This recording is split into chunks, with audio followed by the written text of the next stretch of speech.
Hi, Curtis here. Citric concrete coating and polishing.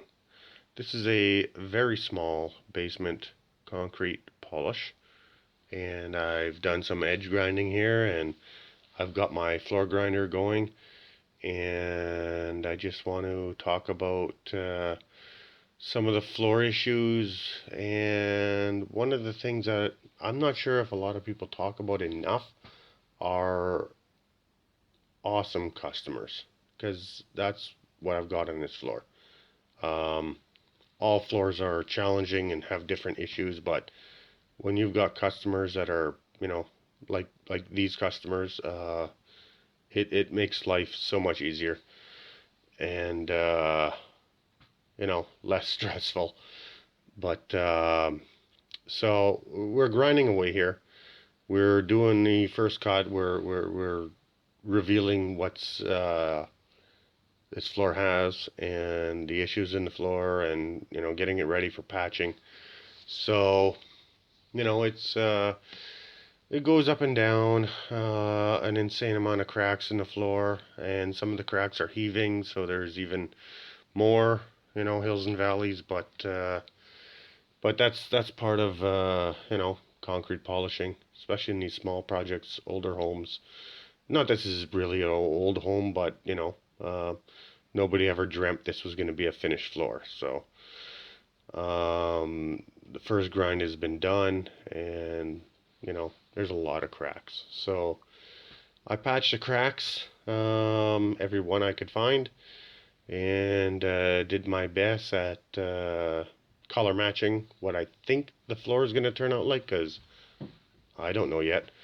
So I've done my best to try and pick a range of gray that I think the floor will end up in, and patched accordingly. There are other things other than the patching, unfortunately, that started to reveal itself,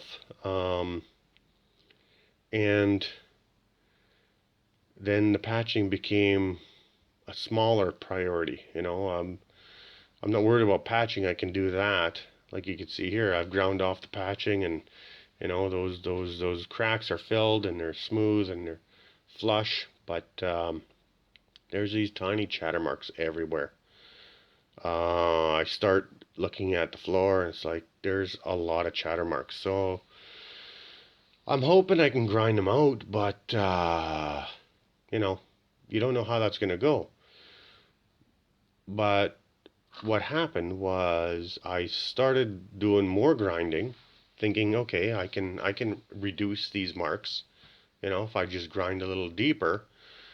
And that didn't go as well as I thought it would, because what happened was I ground a little more, and it seemed to make these little, you know, screed marks that the concrete people put in the floor more obvious, because the more I would grind, the more they would stand out.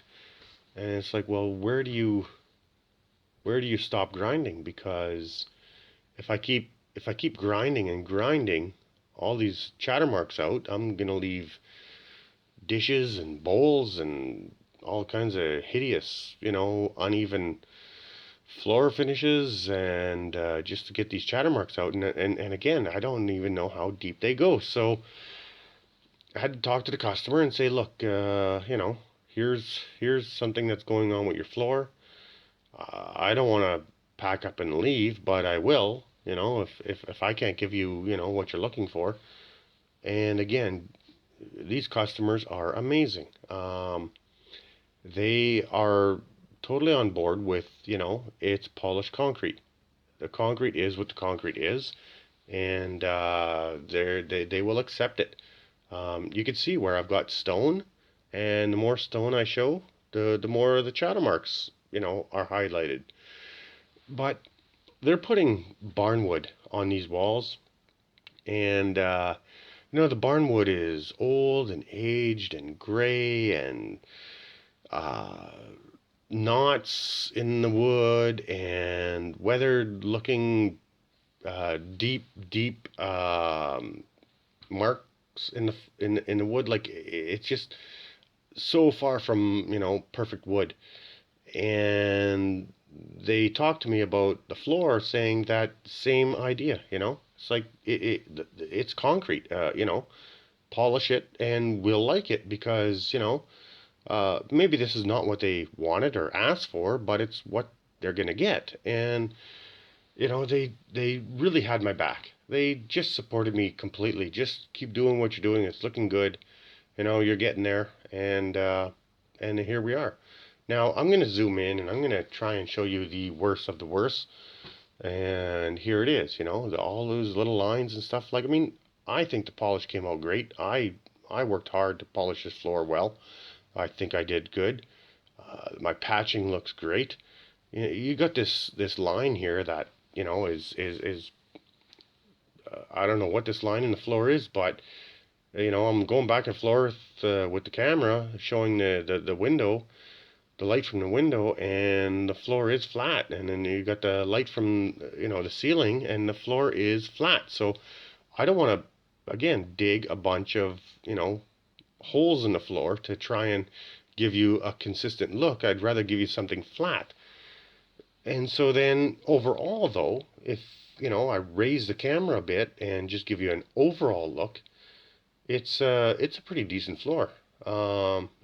It's it's got what they're looking for. It's functional. It's cleanable. It's gonna do what they need it to do, and that's what they're paying for, and that's what they're okay with.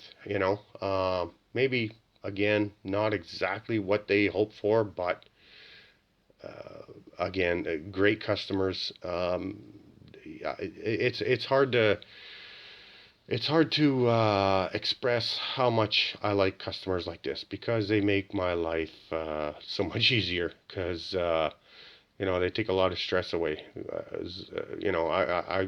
If they weren't happy, I would have been happy to run away from this job, a couple days ago. But they like it. They think it's good. They think it's functional. They think it's going to go with their look that they're going for. Overall with the barnwood and everything else they're doing in this area. So um, I just had to make this video though and express that you know floors aren't always exactly what you see on the internet. This is reality. All right, thanks.